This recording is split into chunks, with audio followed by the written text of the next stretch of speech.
Je suis Laurence Ndong, porte-parole du président élu de la République gabonaise, M. Jean Ping. Jean Ping, nous le savons, a été élu au Gabon récemment, mais en même temps, aujourd'hui, il n'est pas président installé, il n'exerce pas la fonction. Pourquoi ? Monsieur Jean Ping, président élu massivement par les Gabonais, n'exerce pas la fonction parce que le Gabon, depuis 50 ans, est l'otage d'un pouvoir, l'otage d'un régime, d'un système que l'on appelait le système Bongo PDG, qui se maintient au pouvoir par la force, qui se maintient au pouvoir par des fraudes électorales successives. Et pour l'élection présidentielle de 2016, encore une fois, monsieur Ali Bongo, qui est arrivé au pouvoir en 2009 de manière frauduleuse, tente encore de se maintenir au pouvoir. Nous savons tous qu'il a triché, nous savons tous que les résultats qui ont été annoncés ne sont pas les bons. La mission d'observation des élections de l'Union européenne, dans son rapport, souligne bien qu'il y a eu des anomalies graves qui remettent en cause à la fois le processus électoral et les résultats annoncés. Donc nous sommes toujours dans ce déni de démocratie qui malheureusement caractérise l'Afrique centrale depuis trop longtemps. Nous savons que les parlementaires de l'Union européenne, en accord avec les observations qu'ils ont fait lors du processus électoral au Gabon et des résultats annoncés, ont proposé une résolution forte. Une résolution qui vise à rétablir la souveraineté du peuple gabonais et son droit à choisir ses dirigeants. Ils ont demandé dans cette résolution que les voix de l'élection présidentielle soient simplement recomptées procès verbal par procès verbal, ce que le régime d'Ali Bongo refuse de faire puisqu'ils savent qu'ils ont perdu l'élection. Évidemment, cette résolution n'a pas trouvé l'assentiment des parlementaires africains, d'autant plus ceux d'Afrique centrale, parce que nous savons que l'Afrique centrale n'est pas le bastion de la démocratie. Au contraire, en Afrique centrale aujourd'hui, nous avons des régimes dictatoriaux qui sont là depuis des vingtaines, voire des trentaines d'années, que ces pays-là sont caractérisés eux-mêmes par des parodies d'élections. Donc évidemment, ce ne sont pas ces pays-là qui vont promouvoir la démocratie dans un autre pays, fût-il d'Afrique centrale comme le leur.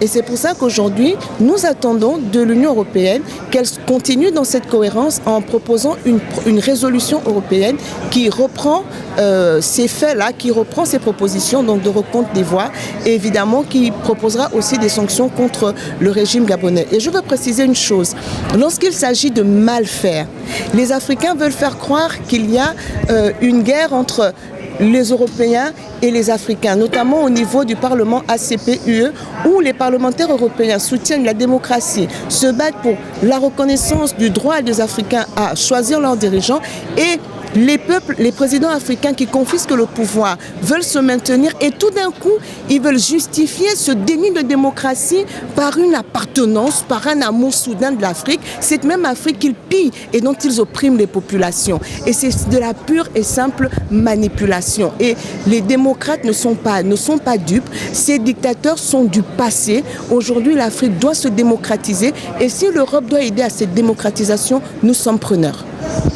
Aujourd'hui, vous êtes en Europe et on annonce pour bientôt une nouvelle résolution au niveau du Parlement européen qui, on espère, doit demander à d'autres instances européennes d'appliquer des sanctions. Vous parlez avec le Parlement, vous parlez avec qui d'autre et pourquoi ? Nous savons que les sanctions ne se décident pas au niveau du Parlement européen. Le Parlement européen va faire des propositions, mais les sanctions se décident au niveau de la Commission et là, il y a des États membres. Donc, nous avons entrepris des actions auprès des représentants, des délégués permanents des États membres de l'Union européenne pour leur expliquer la vraie situation du Gabon parce qu'aujourd'hui, le régime en place veut faire croire que les Gabonais sont passés à autre chose et que tout va bien au Gabon puisque c'est ce qu'ils ont fait depuis 23 ans maintenant. Eh bien non, cette fois-ci, les Gabonais refusent de passer à autre chose. Leur vote ne leur sera pas volé. Le mot d'ordre, c'est on ne lâche absolument rien. On se battra jusqu'au bout. Ça prendra le temps que ça va prendre, mais Jean Ping, le président élu, s'installera et exercera le pouvoir pour lequel il a été élu. Nous n'allons pas lâcher. Nous frapperons à toutes les portes. Nous secourons les cocotiers. Nous ferons tout ce qu'il faut. Mais la souveraineté du peuple gabonais doit être rétablie et respectée. Les sanctions ciblées, les interdictions de survol, le gel des avoirs, vous pensez que ça peut émouvoir les tenants du pouvoir dans votre pays ? Évidemment que ça va les émouvoir parce que le régime au Gabon est un régime kleptocrate. C'est un régime qui se caractérise par un pillage de deniers publics comme jamais auparavant. Ça veut dire qu'en 7 ans, Ali Bongo et ses proches ont pillé le Gabon comme aucun État au monde n'a jamais été pillé. Et cet argent est où? En dehors du fait qu'ils se sont mis à construire, à investir dans des immeubles au Gabon, des immeubles privés, puisqu'en 7 ans, ils n'ont construit aucune école. Il n'y a aucun hôpital qui a vraiment des médicaments. Ils n'ont pas construit d'université, rien dans le social. Tout ce qu'ils ont réussi à faire, c'est construire 105 immeubles privés qui devraient leur apporter de l'argent, mais 35% de la population est au chômage. Donc il n'y a même personne pour occuper ces fameux immeubles. Donc cet argent se trouve dans des paradis fiscaux, il se trouve en Europe, il se trouve dans des résidences de luxe en Europe. Et donc geler les avoirs qu'ils ont en Europe va certainement les handicaper. Leur interdire les séjours en Europe, ça va les handicaper, puisque déjà, rien que sur le plan de la santé, ils ne se soignent pas au Gabon. Ils se soignent à l'étranger, ils se soignent en France, ils se soignent en Suisse. Maintenant, ils vont même jusqu'à Cuba, d'après ce qu'on apprend. Donc, leur interdire de survoler le ciel européen, leur interdire les séjours en Europe, geler leurs avoirs, ça va considérablement les handicaper parce que la seule raison pour laquelle ils sont au pouvoir, c'est le vol, c'est l'enrichissement illicite et cet argent, ils le sortent du pays. Et donc, frapper à ce portefeuille, frapper à cet argent volé va considérablement les affaiblir, ça c'est certain. Madame Laurence, merci. Merci à vous.